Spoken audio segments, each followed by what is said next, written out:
बोलिए श्री लक्ष्मी नारायण भगवान की, श्री सत्यनारायण भगवान की, श्री राधा भगवान की, श्रीमन्नारायण भजनारायण, श्रीमन्नारायण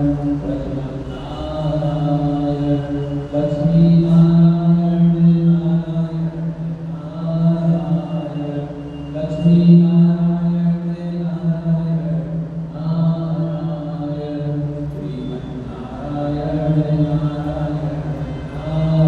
श्रीमन्नारायण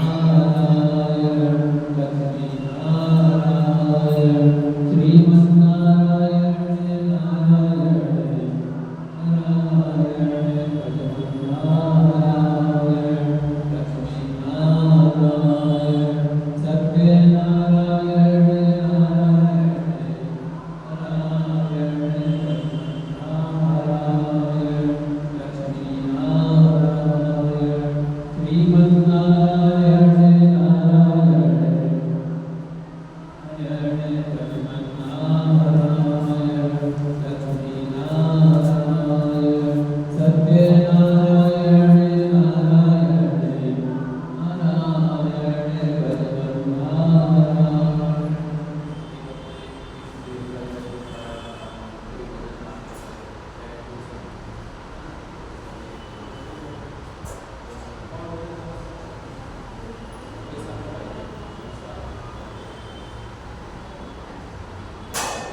विधि के अनुसार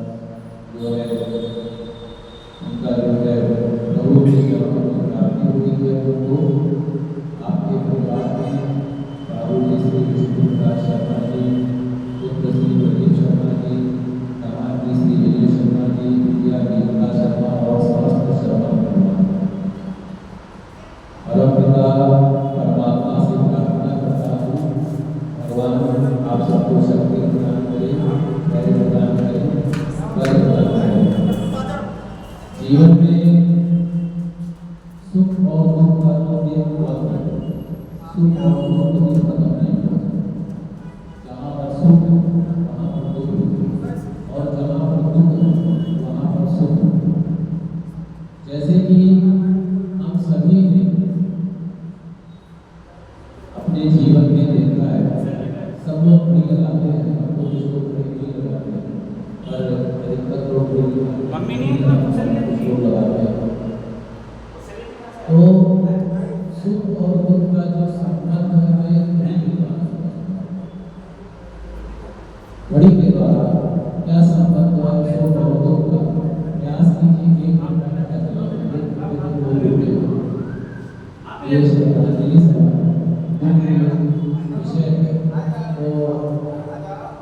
मन में जो दुख है, जो कष्ट है, उस कष्ट को रोकने का, उस कष्ट से निवारण होने सिर्फ एक ही उपाय, सत्संग। आपको पता है जब भी ये दुख का समय आता है तो कसम पकड़ी लगती है, कसम पकड़ी अर्थात श्रद्धांजलि सभा, शोक संदेश। इसको क्यों रखा जाता है? इसका रखने का कारण क्या है?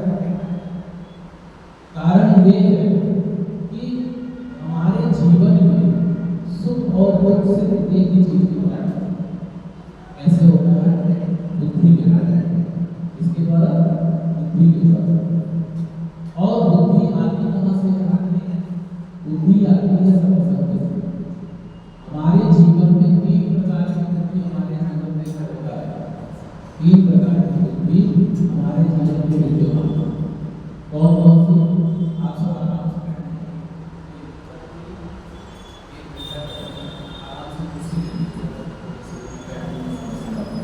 इसको भी समझना चाहिए। तीन प्रकार की बुद्धि है, सात्विक बुद्धि, राजसिक बुद्धि, तामसिक बुद्धि। ये तीन प्रकार की बुद्धि हम सब में है। जब से हमारा जन्म होता है तीन प्रकार की बुद्धि हमारे साथ विद्यमान है। सात्विक बुद्धि क्या है? सात्विक बुद्धि ये है भगवान की कथा के बारे में, भगवान के रहस्यों के बारे में, भगवान के कर्म के बारे में, भगवान की लीलाओं के बारे में आपको मन से एक आदमी सुनता है, एक आदमी बताता। तो जो मन से प्रेम हो, भगवान के प्रति समर्पण की भावना हो, जैसे कि सुंदर कांड पाठ में कहा गया है, निर्मल मन जन सोम भावा और कि भगवान की जो भक्ति होती है, उस भक्ति में ना ही कपट होता है, ना ही द्वेष होता है, ना ही ईर्ष्या होती है, ना ही किसी प्रकार का कोई कम होता है। तो जो ऐसी भक्ति होती है वो करोड़ों भक्तों में से किसी एक को नहीं, सबको नहीं मिलती। उस भक्ति को, उस बुद्धि को सात्विक बुद्धि है।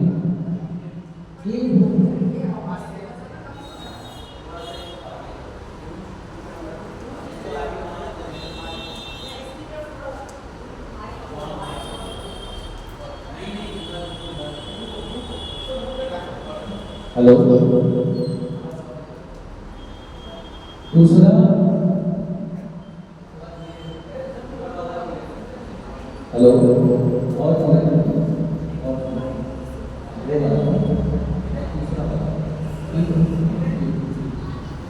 दूसरी जो बुद्धि होती है उस बुद्धि को तामसिक बुद्धि है। तामसिक बुद्धि अर्थात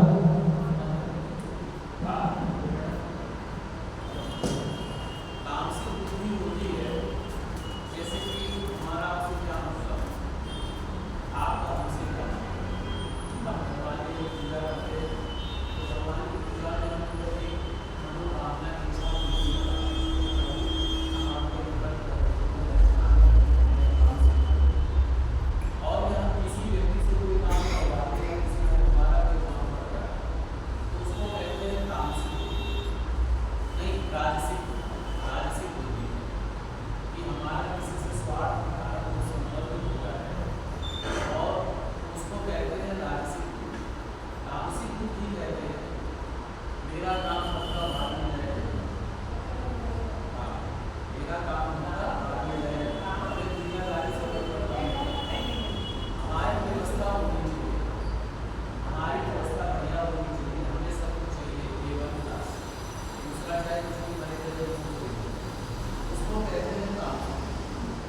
बिनु सत्संग विवेक न होई, राम कृपा बिनु सुलभ न सोई। जब तक राम जी की कृपा नहीं होती है तब तक सत्संग की प्राप्ति नहीं, और जब तक सत्संग की प्राप्ति नहीं होती है तब तक हम सुखी नहीं।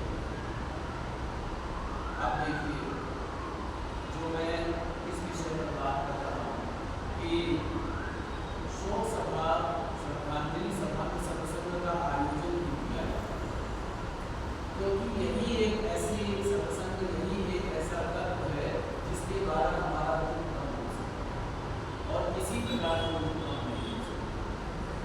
शमशान घाट में जाइए, सुबह से लेकर शाम तक बैठे हो, किसी की पत्नी है, किसी का पुत्र है, किसी की पुत्री है, किसी की माता है, किसी की बहन है, किसी का भाई है, किसी का चाचा है, किसी का ताया है, किसी का मामा है, किसी न किसी का कोई संबंध है, और सुबह से लेकर शाम तक 8-9 लोगों तक मुझे लगता है वो आकाश जाती है, जाती है, और उसमें सबका अपना कोई ना कोई संबंध है।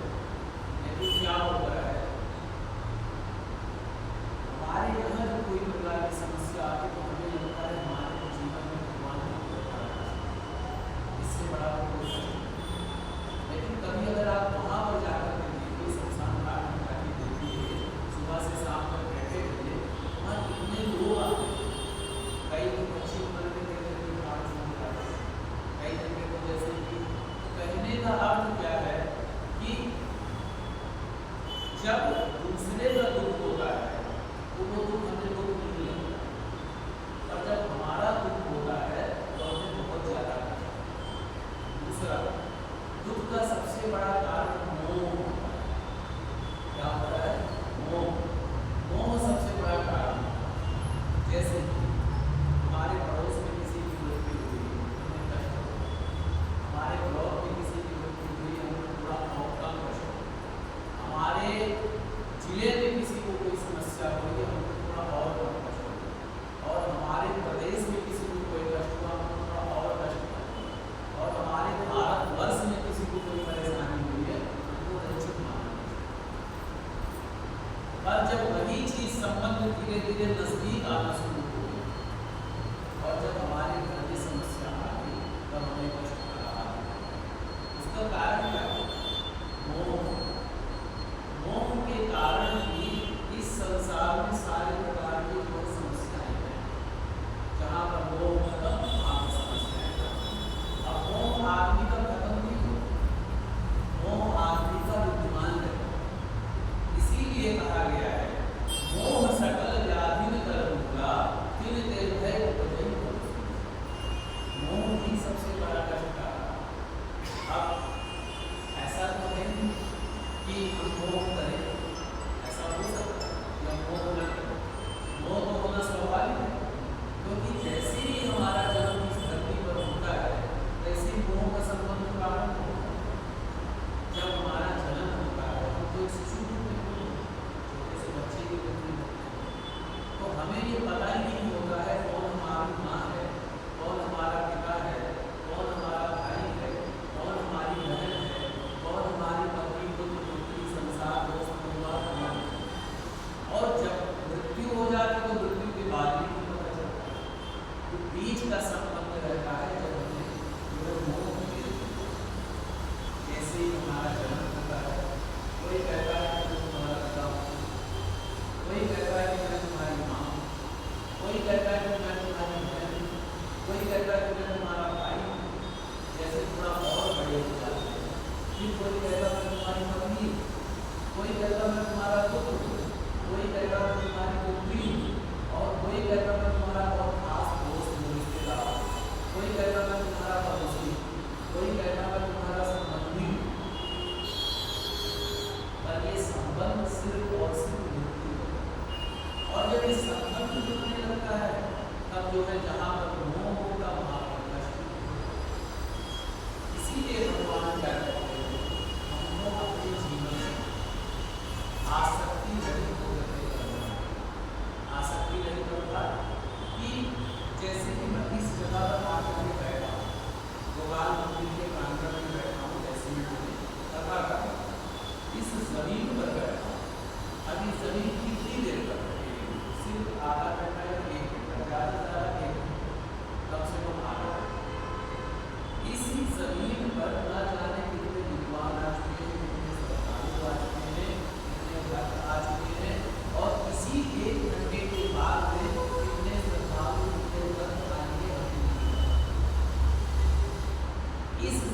का संबंध मेरे से पहले के किसी और के साथ था, मेरे से बाद में किसी और के साथ हो जाए।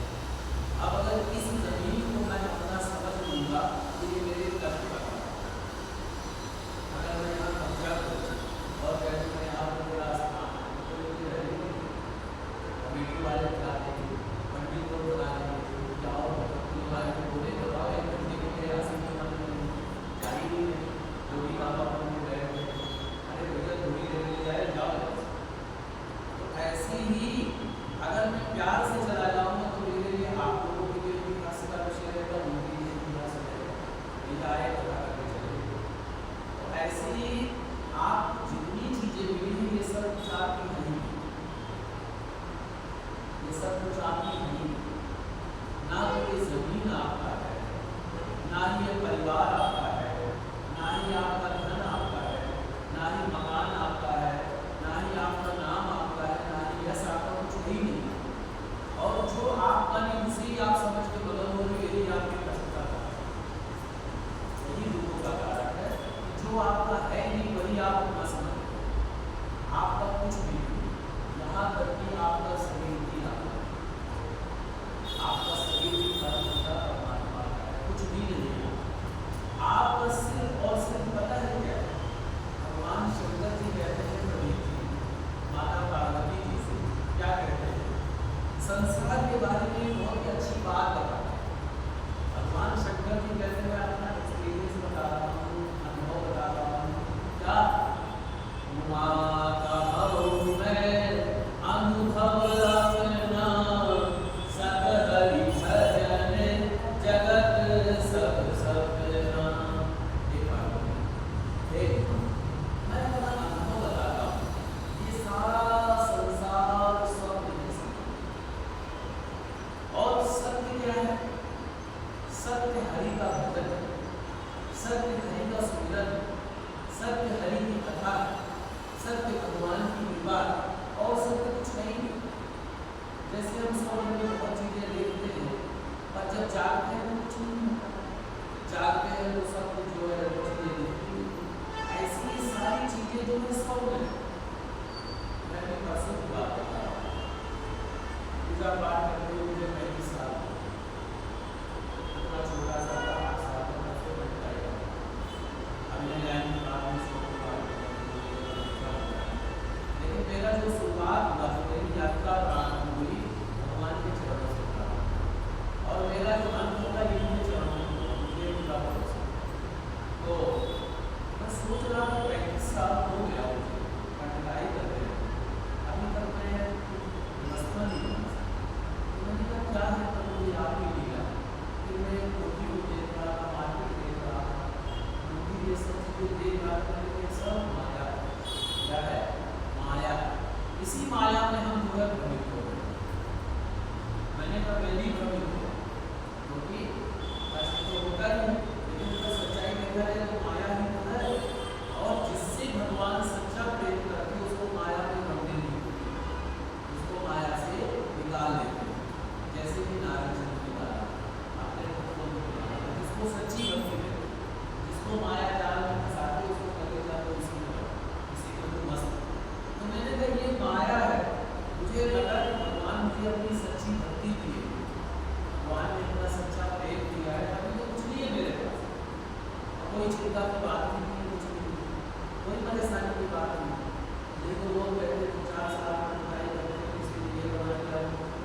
मुसाफिर हैं हमारी नहीं है। हम जहाँ से आए तो वहीं हमें जाना है। जीव कहता है भगवान से, अपने दुनियादारी वाले दोस्तों से कहता है, रिश्तेदारों से कहता है, माता जी कह रही है, आप सबसे कह रहे हैं, क्या कह रहे हैं आप? यहाँ तक पहुँचाने वालों तुम्हारा शुक्रिया, क्या यहाँ तक पहुँचाने वालों तुम्हारा शुक्रिया, आगे का रास्ता हम स्वयं करें, यानी कि हम आगे की यात्रा स्वयं करें। तो यही संबंध हमारा भी है कि हमें हमारे कर्म के अनुसार हमें जो है भगवान भेजते हैं, और जब तक आयु लिखी होती है, जब तक जो चीज़ें लिखी होती है वो चीज़ें प्रदान करके वो चीज़ें ले करके ये अपने काम लाए। तो कहने का अर्थ क्या है कि आपको हर जगह, हर समय, हर वक्त एक वर्ड मन में रखना चाहिए, ना हम मेरा कुछ नहीं, भगवान का। मेरा परिवार किसका है? नारायण का। इसका परिवार नारायण। मेरी पत्नी कौन है? नारायण। मेरा पति कौन है? नारायण। मेरा बेटा कौन है? नारायण। मेरी बेटी कौन है? नारायण।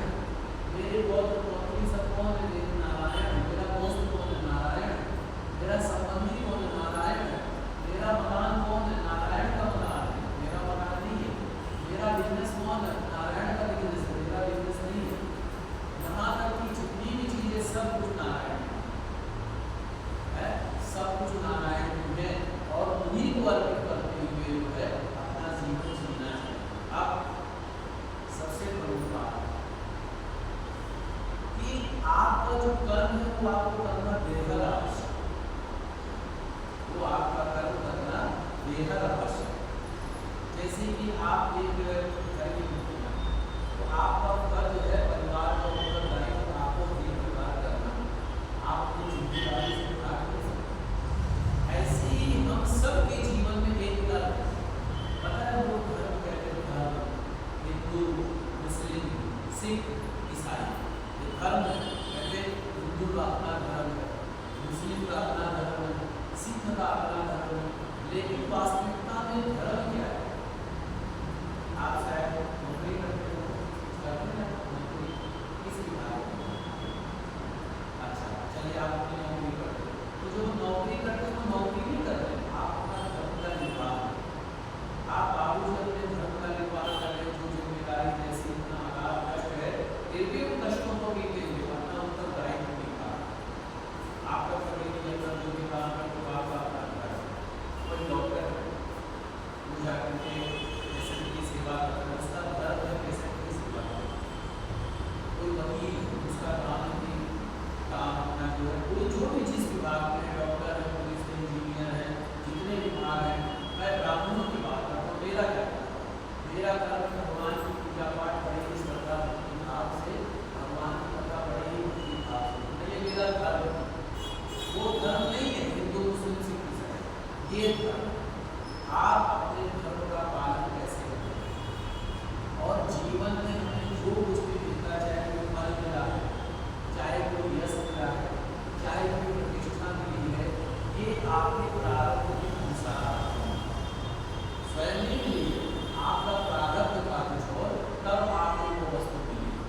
तो इसीलिए अपने हर कर्म को, हर चीज को भगवान को अर्पण करते हैं।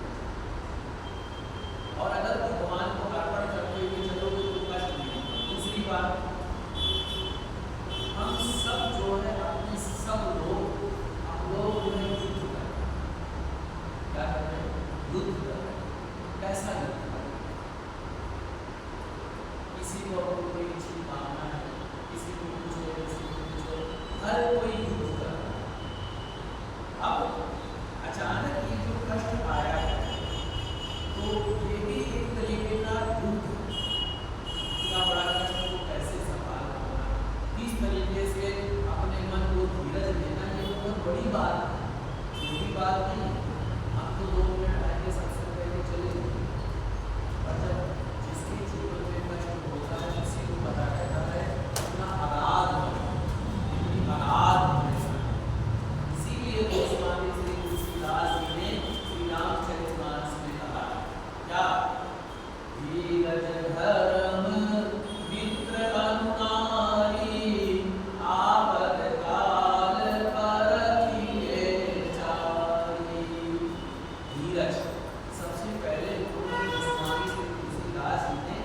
धीरज धर्म का निरूपण है। धीरज का अर्थ क्या है? धैर्य। कि हमारे जीवन में जो भी चीजें होती हैं तो धैर्य का होना बहुत ही जरूरी है। तो ये युद्ध है।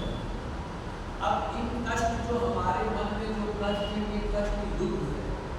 इस युद्ध से जीत कैसे मिले, इस युद्ध से निजात कैसे मिले, इस युद्ध से पार कैसे पाएंगे? भगवान की शक्ति के द्वारा, भगवान के प्रेम के द्वारा और भगवान को अर्पण करने के द्वारा इस युद्ध से हम जो है विरक्त हो सकते हैं। तो कैसे होंगे? अपना साथी भगवान श्री कृष्ण को बनाना, अपना साथी गोविंद को बनाना होगा, तभी इस युद्ध से हम जो है पार पा सकते। अब जैसे कि कुरुक्षेत्र में हर कोई खड़ा होता है, उस युद्ध से कैसे पार पाएगा? भगवान की कृपा, भगवान की भक्ति के द्वारा इस युद्ध से उसको विचार। और दूसरी बात, जीवन जीने की कला आना बेहद आवश्यक है। जीवन जीने की कला, जीवन जीने की कला अर्थात जीवन में जो भी उतार चढ़ाव आते हैं, जो भी दुख आते हैं, जो भी कष्ट आते हैं, जो भी परेशानियां आती हैं, जो भी तकलीफें आती हैं, जो भी मुसीबतें आती हैं, उनसे लड़ने का साहस जो है जीवन जीने की कला बताना। भगवान राम जी के जीवन में जीवन जीने की कला, भगवान कृष्ण जी के जीवन में जीवन जीने की कला, और हमारे जितने महापुरुष हैं उनके जीवन में जीवन जीने की कला, पर हम लोगों के जीवन में जीवन जीने की कला नहीं। कारण है क्यों नहीं है? क्योंकि हम शास्त्र का अध्ययन तो करते हैं, हम ग्रंथ को पढ़ते हैं, हम पुराणों का श्रवण करते हैं, हम कथा भागवत आदि पढ़ते हैं, पर हम पढ़ते किसके लिए? दूसरों के लिए, अपने लिए नहीं पढ़ते, अपने लिए नहीं पढ़ते। एक जगह में कथा करते हैं तो वहाँ पर एक महोदय जी ने बोला कि यहाँ पर कोई कथा सुनने नहीं, यहाँ पूरा हानि पता है। तो मैंने उनसे एक बात की, मैंने क्या एक बात बताई कि क्या हम कथा लोगों को सुनाने के लिए आते हैं? किसके लिए हम? अच्छा, मैं ये अगर कथा सुनाने के लिए आया हूँ तो वस्तुतः क्या आप लोगों के लिए आया, आप लोगों के लिए नहीं आया। ये प्रभु के द्वारा भेजा गया दास रूप है। मेरी क्या इतनी शक्ति है, इतना सामर्थ्य है कि मैं कथा सुना सकता हूँ? नहीं, ये तो प्रभु के चरणों की भक्ति है। उन्होंने ऐसा वरदान दिया है कि मैं भगवान की कथा सुनाने का साहस, मेरे अंदर तो प्राण चल रहा है, ये प्राण अगर अभी निकल जाए तो कथा नहीं सुना सकता। कहने का अर्थ क्या है? हमने उनसे कहा कि भगवान की कथा हम लोगों को सुनाने मैं नहीं गया, मैं तो स्वयं भगवान को कथा सुना, भगवान को कथा सुना। तो ऐसे ही हम सब जीवन में दिखाने का प्रयास करते कि कोई मेरी उदारता दे, कोई मेरा यश दे, कोई मेरा नाम दे, कोई मेरा, मैं क्यों दिखाऊंगा? मैं तो स्वयं भगवान को। तो इसीलिए हमारे जीवन में जब एक आत्मिक संबंध भगवान के साथ हो जाता है, एक आत्मिक शक्ति का विकास हो जाता है भगवान के साथ में, तो कष्ट नहीं लगता। तो जो है वो कष्ट जो है प्रभु की कृपा से, क्योंकि ये सच्चाई है। मृत्यु एक सच्चाई, मृत्यु एक सच्चाई है, इसे हम माने या ना माने, लेकिन मृत्यु एक सच्चाई। इस संसार में जो भी व्यक्ति आता है उसका एक ना एक दिन मृत्यु होना अवश्य था। एक ना एक दिन उसको काल के ग्रास में जाना है।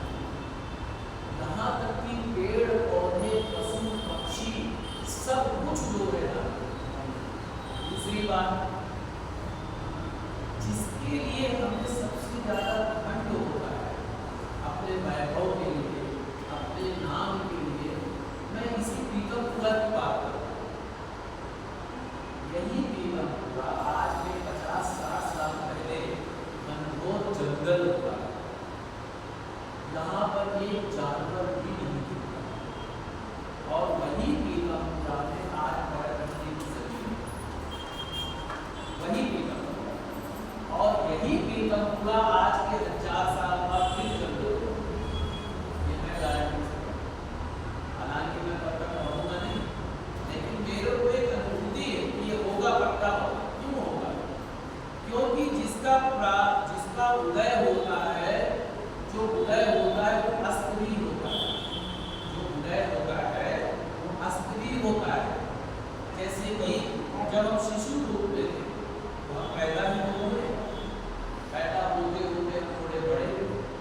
वैसे ही जो हम भोजन खा के जो हमारा प्राण चलता है, खाना खा करके हम जीवित रहते हैं, वही खाना आज आप 2 दिन के बाद खा के देखा नहीं खाया।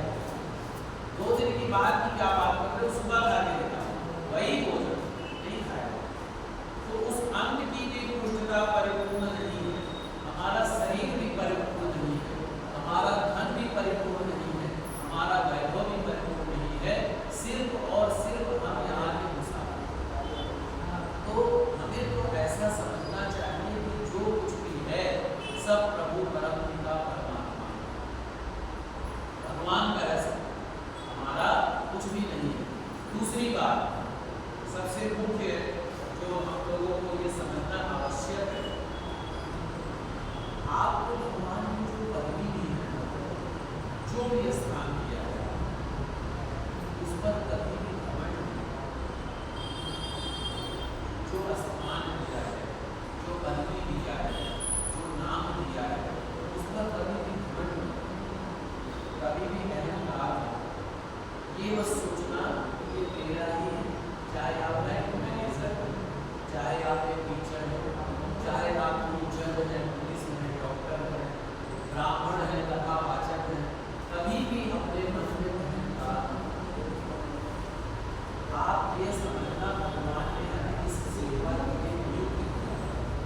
इस सेवा के द्वारा हम जनमानस की सेवा, हम जो है जनमानस की सेवा ये भाव रखिए, आपको भगवान को मिलता है। और ये सब कुछ जो है हम सब लोग भगवान के यहाँ की भिखारी, हम सब लोग मालिक की, ऐसा भाव रखना है। जो कुछ भी है सब प्रभु परम पिता परमात्मा, हमारा कुछ भी मन में कभी अहंकार नहीं करना। और दूसरी बात, प्रयास ऐसा कीजिए जीवन कि जैसे हमारे गुरु महाराज कहते हैं वही गुरु महाराज कहते हैं, तुलसी इस संसार में भांति भांति के लोग हैं, हर तरीके के लोग हैं। तो आप अपने जीवन में सेवा करने की भावना है, सेवा करने की भावना है। कैसे? कभी भी धर्म के लिए अपने आप को न्यौछावर मत करो, या अपने आप को न्यौछावर मत करो। धर्म क्या है? धर्म है जनमानस की सेवा, मानस की जाति सबो एको पहचानो। आप अपने जीवन में दान करने का प्रयास करें, या दान करें। जब अंत समय आता है या अंत समय के उपरांत हम अपने परिवार के लिए जो भी दान देते हैं वो अक्षय होता है। गरुड़ पुराण में ये बात स्पष्टता आती है, श्रीमद् भागवत कथा में ये बात आती है। गौदान सबसे, गौदान के अलावा मुख्य दान कुछ ऐसा करना जो किसी सत्पात्र। दूसरी बात, अपने जीवन में जो कुछ भी प्रभु ने दिया है भगवान को जो है समर्पित करने का भाव। और दूसरा, अपना कर्म मानव की सेवा करते हुए। अब दान आपको कैसे करना? अगर आप नहीं तो आप सत्पात्र को दान करो, जहाँ आपको कोई जो है सत्पात्र। अगर आपके पास पैसा नहीं, शरीर का दान, शरीर का दान समझ रहे, मेहनत करो, कहीं पर जाकर के कोई धर्म का काम होता है, कोई वहाँ पर श्रम दान भी नहीं कर सकते, शरीर भी नहीं हो सकता, ऐसा नहीं। एक चीज तो हम सबके जीवन में है, और हम सबके जीवन में वो चीज हमारे पैदा होने से बनती है। भगवान ने वो चीज़ ऑटोमेटिकली, उसको जो है मतलब कि जरूरत नहीं है उसको जो है क्या। और हमारे जीवन में, हमारे परिवार, हमारे रिश्तेदारों में, हमारे समाज में, आज हमारा समाज जो बिखर गया, परिवारों में प्रेम नहीं रह गया, रिश्तेदारी टूट गई है, रिश्तेदारों में वो नहीं रह गया, और जो है भाव नहीं रह गया। क्यों? हम ऐसी वाणी का उपयोग करते हैं जिसके द्वारा हमारा परिवार चल रहा है। इसीलिए हमें हमारे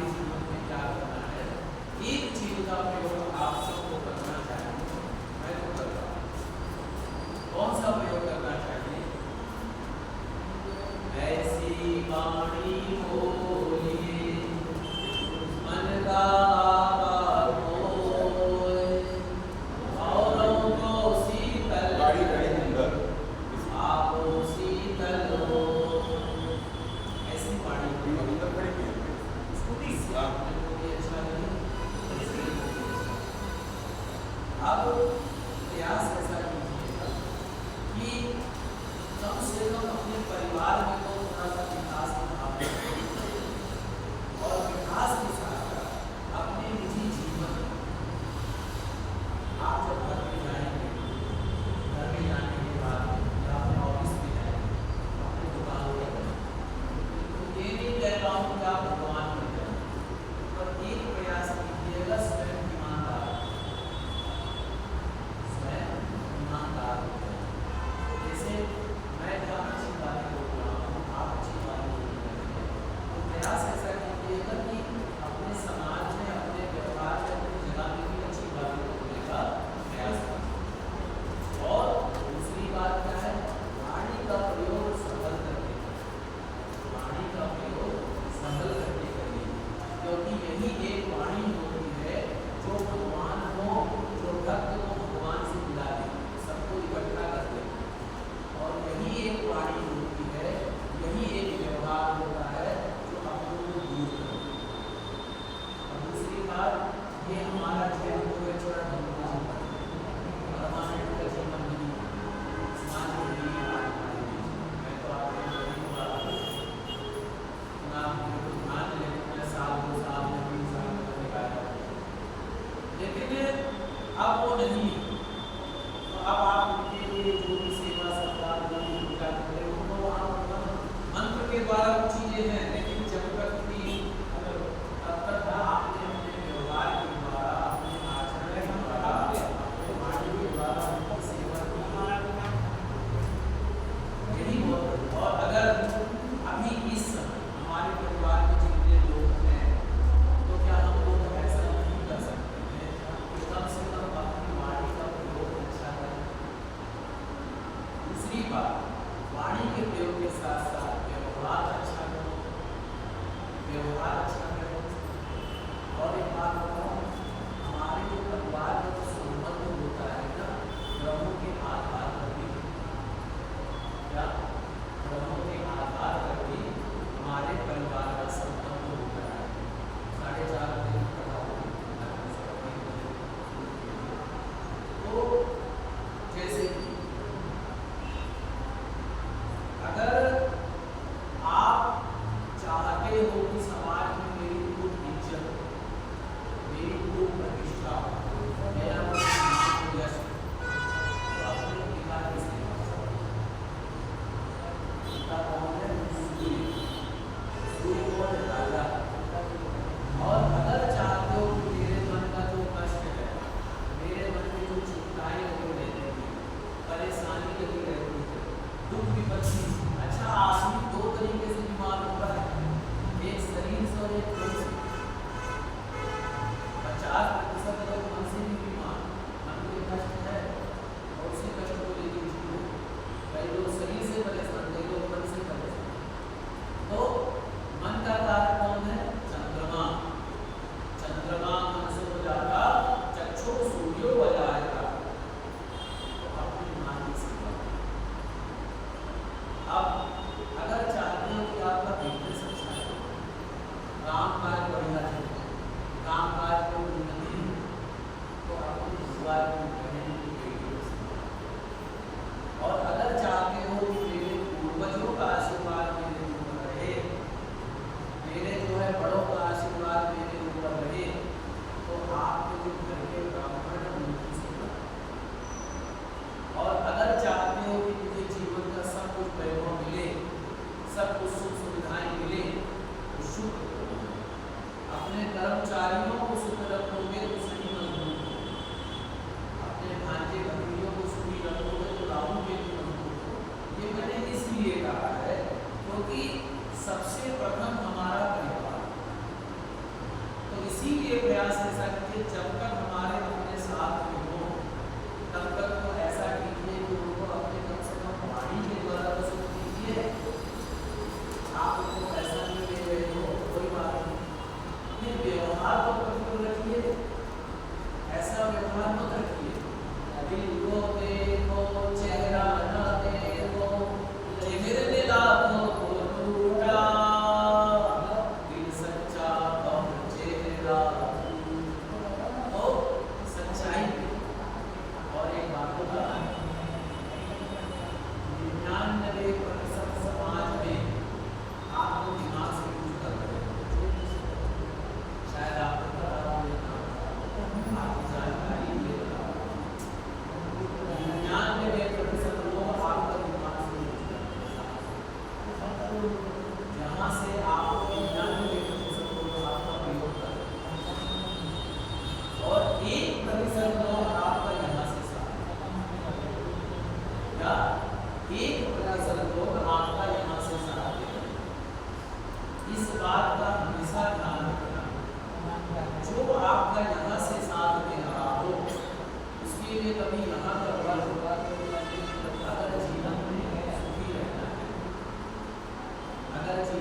पानी है। जो आपका यहाँ से साथ दे रहा है उसके लिए अभी यहाँ का अब यहाँ से साथ देने वालों से मेरी माँ भी हो सकती है, मेरा पिता भी हो सकता है, मेरा भाई भी हो सकता है, मेरी बहन भी हो सकती है, मेरा परिवार भी हो सकता है, मेरा समाज भी हो सकता है। और यहाँ से प्रयोग करने वालों को भी मेरा परिवार मेरा समाज। तो प्रयास ऐसा कीजिएगा क्या कि यहाँ वाले लोग जो भी मिलेंगे आप, चाहे परिवार के लोग मिले, चाहे कोई ब्राह्मण मिले, चाहे कोई संत मिले, चाहे कोई महात्मा मिले, चाहे कोई दोस्त मिले, चाहे कोई भी मिले जो यहाँ से आपका सम्मान करता हो, उसको भी आप यहाँ से सम्मान करें। और मित्रता की यही सबसे बड़ी पराकाष्ठा है।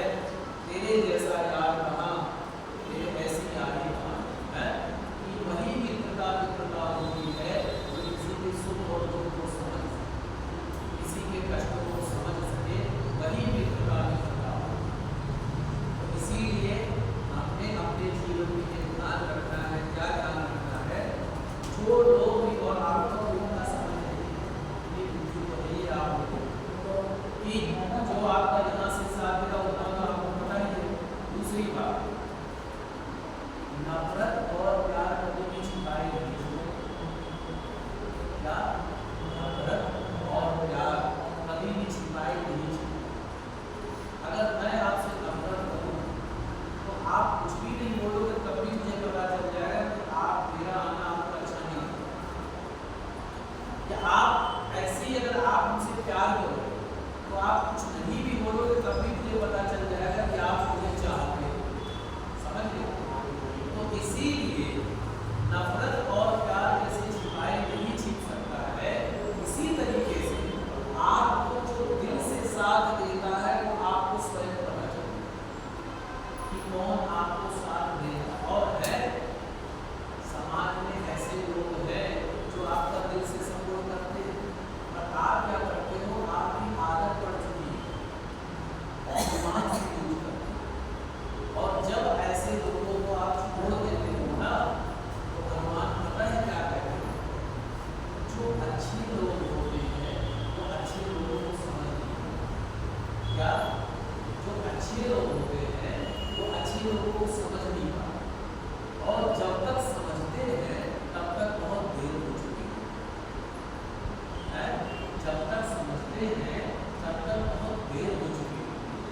तो कहने का अर्थ ये है, चाहे आपके परिवार में कोई आपको प्यार करता है, साथ देता है, तो कभी सीरियल वाला काम मत करना जैसे सीरियल में चल रहा है, ये करना वो करना। प्रयास करना पूरा दिल से, और जो आपका दिमाग से साथ देता है उसको आप दिमाग से देते हैं। अब मुख्य बात, उसके बाद भजन के बाद में कथा का समापन करेंगे। आपके जीवन में जो भी कष्ट है, जो भी सुख है, और ये समझ लीजिए जीवन में सुख और दुख आए, ये समझ लीजिए जीवन में सुख और दुख आए, इसको आप रोक नहीं सकते। जैसे कि समय है, समय को रोका नहीं जा सकता, समय बढ़ता है। ऐसे ही जीवन में आपकी जो भी सुख दुख है वो आए, अब इसको आप चाहे हंसी जियो चाहे रोटी जियो, ये आप प्रदीप जी मेरे विवाह में 16 वर्ष, 16 वर्षों में मैं 21 जगह धक्के खाए, और आज मैं 21 जगह मतलब 21 जगह सामान खाना लगने के लिए मेरा हृदय कांप जाता है, मेरी आत्मा कांप जाती है। लेकिन मैं कभी सोचता हूँ कि मेरे प्रारब्ध का भाग्य है जो मुझे ये दिखा रहा है। अब इसको मैं चाहूँ बदले की भावना में या चाहूँ प्रेम की भावना में, तो मैं ये नहीं कहता मेरे जीवन में कष्ट है। हो सकता है कई लोग बेचारे जो रोड पे पड़े, उनको तो वो भी नहीं नसीब है, उनको तो भगवान ने चाहे जैसे भी दिया तो है। तो इसी तरीके से आपके जीवन में भी जो कष्ट है ना, वो आपको सिर्फ आपको है, कि आपकी भूल है। सामने वाले को उससे ज़्यादा कष्ट है, पर आप सामने वाले का कष्ट नहीं पहचान पा रहे, आप नहीं देख पा रहे। क्यों नहीं देख पा रहे हो? क्योंकि आप मतलबी हो, हम भी मतलबी, और हम सबके जीवन दुख क्यों है इसके बारे में भी बताता हूँ। मुझे सबसे पहले तो बड़ा आनंद आ रहा है, चारों 4-5 घंटा लेकिन अधिकतर समय कम ही रहता है। पता है दुखी क्यों होते हैं? हम दुखी क्यों होते, सबसे पहले उसके ऊपर हम दुखी इसलिए होते हैं क्योंकि आपके दुख से मेरा कोई लेना नहीं है। क्या आपके दुख से मेरा कोई लेना नहीं और मैं क्यों दुखी हूँ? क्योंकि मेरे दुख से आपका कोई लेना नहीं है। आप जान रहे हो, समझ रहे हो, देख रहे हो, फिर देख करके अंधे हो, सुन करके बहरे हो गए, बुद्धि के द्वारा भी देख करके मुंह मोड़ लिया। क्यों मोड़ लिया? उसके ऊपर एक शायरी कही गई है कि जब हमारे पास सब कुछ होगा तो दुनिया वाले गले लगा लेंगे, जब समस्याएं रहेंगी तो दुनिया वाले छोड़ देते। कभी हम पर भी वो जान लिया करते, कभी हम पर भी वो जान लिया करते, जो कहते थे वो मान लिया करते। अब तो जनाब नजदीक से अनजान बल्कि यूं ही गुजर जाते हैं जो दूर से ही पहचान लिया करते। अर्थात जब हमारे पास सब कुछ था तो हर कोई गले लगा, जब कुछ नहीं है तो हर कुछ हो। और हमें क्या लगता है कि उसी को दुख है, और हम ये भूल जाते हैं कि ये घड़ी है, इस घड़ी में नंबर चल रहा है, सबका एक नंबर, किसी का 2 है, किसी का 3 है, किसी का नंबर सबका आ रहा है। पर आदमी क्या सोचता है, मैं सामने वाले को जो है अपना काम निकालूं, सामने वाले को इसीलिए दुखी है क्योंकि आपके दुख से मेरा कोई लेना नहीं और मेरे दुख से आपका कोई लेना नहीं। अब हम सुखी कब होंगे? हम सुखी जब होंगे जब मेरे दुख से आपका लेना देना और आपके दुख से मेरा लेना देना होगा, तब हम जो है सुखी होंगे। ये सुख और दुख की पूरी पराकाष्ठा है। क्या सुख और दुख की पूरी पराकाष्ठा है? हम सुखी कब होंगे और हम दुखी कब होंगे? ऐसे ही जब आप भगवान की भक्ति करते हैं तो भगवान की जब भक्ति करते हैं, पूजा करते हैं, घंटी बजा रहे हैं, शंख बजा रहे हैं, आरती कर रहे हैं, आपका ध्यान तो भगवान के पास नहीं है, आपका ध्यान तो संसार में घूम रहा है। मेरे दुकान पे कैसे खुला होगी, दुकान नहीं खुली होगी, मेरी फैक्ट्री खुली होगी, नहीं खुली होगी, ये काम पे गया होगा तो नहीं गया होगा, कर्मचारी काम पे आया होगा कि नहीं आया होगा, ये लोग अभी क्या कर रहे हैं, वो क्या हो रहा है। मतलब भगवान की तरफ तो आपकी भक्ति नहीं है, आपकी भक्ति तो संसार में है। और जब आपकी जीवन में कोई अच्छा चला तब आपने भगवान को दोष दिया।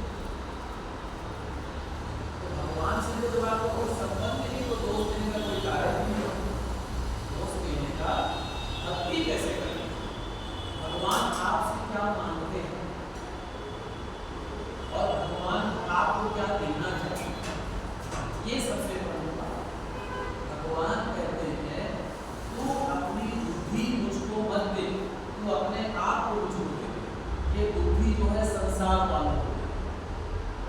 क्या भगवान कहते हैं तू अपनी बुद्धि संसार वालों को दे दे और अपने आप को मुझे अर्पण कर दे। एक बात बताइए, हमें सबसे ज्यादा प्यार कौन करता है? अगर कोई कहता मैं प्यार करता हूँ तो झूठा जाता है, प्यार कुछ नहीं करता, प्यार कुछ नहीं करता कोई भी। बस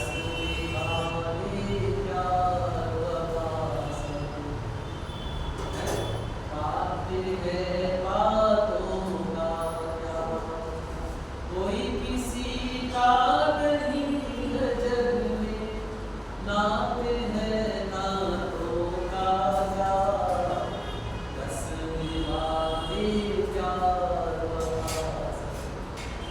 प्यार में कोई नहीं करता।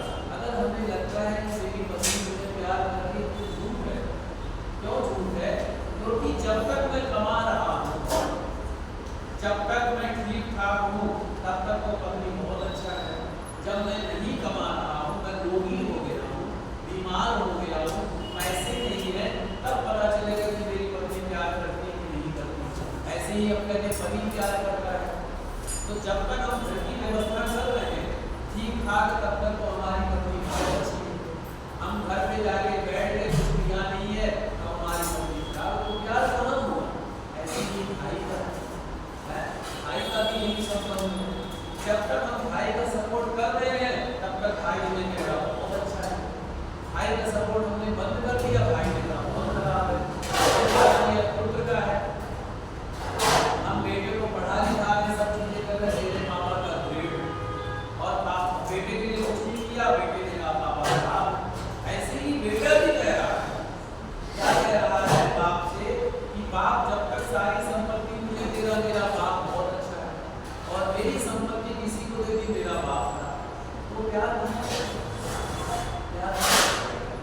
नहीं रहा। ऐसे ही दोस्त है, दोस्ती करना तो यूं जैसे इनायत करना, वरना बेकार रिश्तों की तिजारत। दोस्ती भी मतलब की दोस्ती है, जैसे मैंने आपको पहले शायद समझाई कि जब हमारे पास सब कुछ है तो सब कोई दोस्ती करना चाहता है, कुछ नहीं है तो दोस्ती भी नहीं। अब हम जिसके लिए मर रहे हैं, जिसके लिए रुचि हो रहे हैं, जिसके लिए फूट पड़ रहे हैं, जिसके लिए सर पड़ा रहे हैं, जिसके लिए माथा पच्ची कर रहे हैं, वो तो हमारे लिए सोच ही नहीं रहा और उसके लिए हम मरे जा रहे हैं। आपके लिए वस्तुतः पता है कौन सोच रहा है?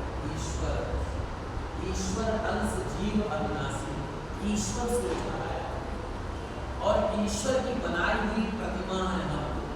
तो हम लोगों को ईश्वर का दर्शन करना चाहिए, और भगवान की भक्ति जब करो तो जो है बुद्धि को एक साइड, बुद्धि को साइड में रख करके। अब कोई कहता है कि मुझे बहुत अच्छे लगते हो, ये वो, कोई नहीं अच्छा लगता। हर किसी का संबंध स्वार्थ का संबंध है, सुनिए, हर किसी का संबंध स्वार्थ का संबंध है, किसी का कोई प्यार का संबंध नहीं है।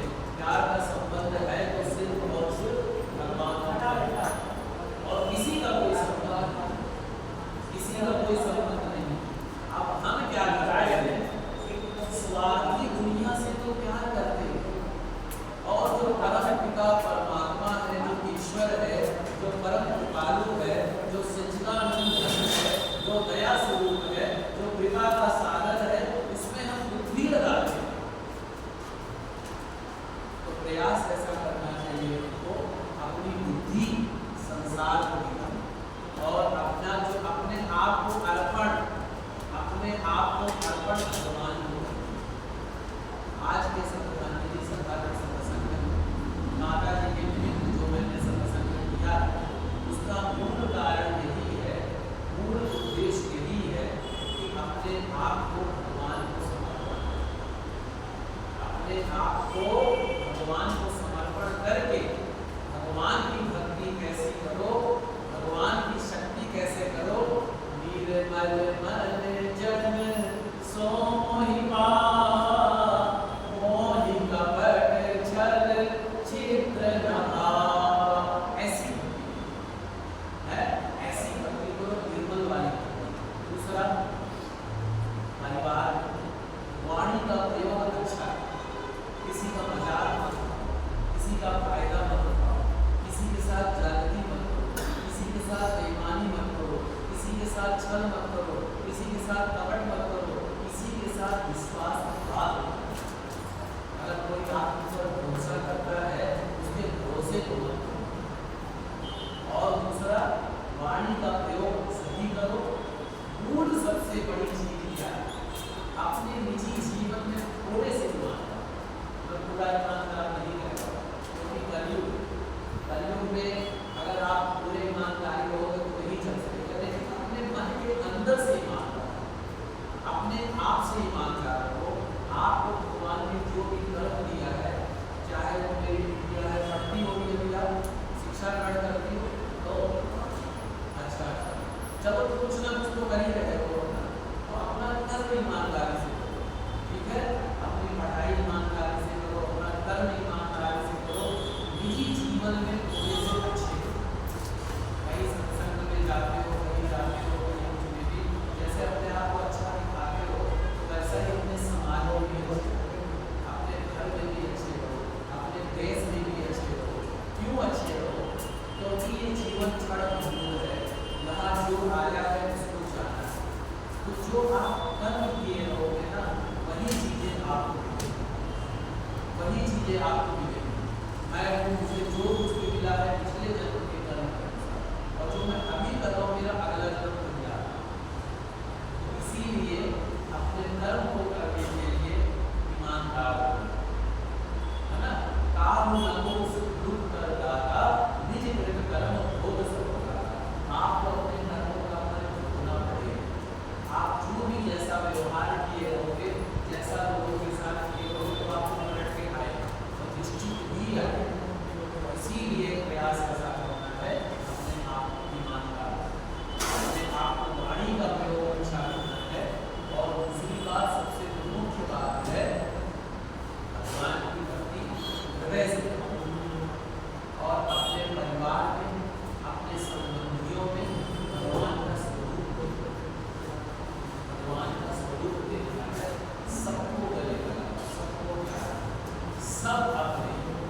एक भाव रखो, बस मुझे सारा संसार। अब अगर कोई आपके साथ गलत करे, आप उसके साथ अच्छा करे, उसको करने तो कर्म का दंड भोगना पड़ेगा, कर्म का दंड भोगना पड़ेगा। अपने आप से प्रयास ऐसा करो। परम पिता परमात्मा से प्रार्थना है कि माता के प्रभु के चरणों में स्नान के मोक्ष प्रदान करें। आपके परिवार में जितना कष्ट है, परेशानियां हैं, कष्टों का जो है देखिए ये वो धीरे धीरे ही जा रहा है, अचानक नहीं जा रहा है, लेकिन इन शब्दों के द्वारा, इन शब्दों के द्वारा अपने जीवन को जीने का प्रयास करें।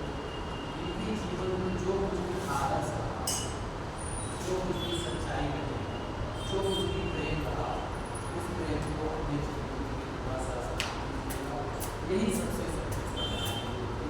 यही सबसे सच्चा जो है भगवान के प्रति जो है एक अर्पण करने का भाव। चाहिए शादी होने का पाठ है, उसके बाद में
शांति।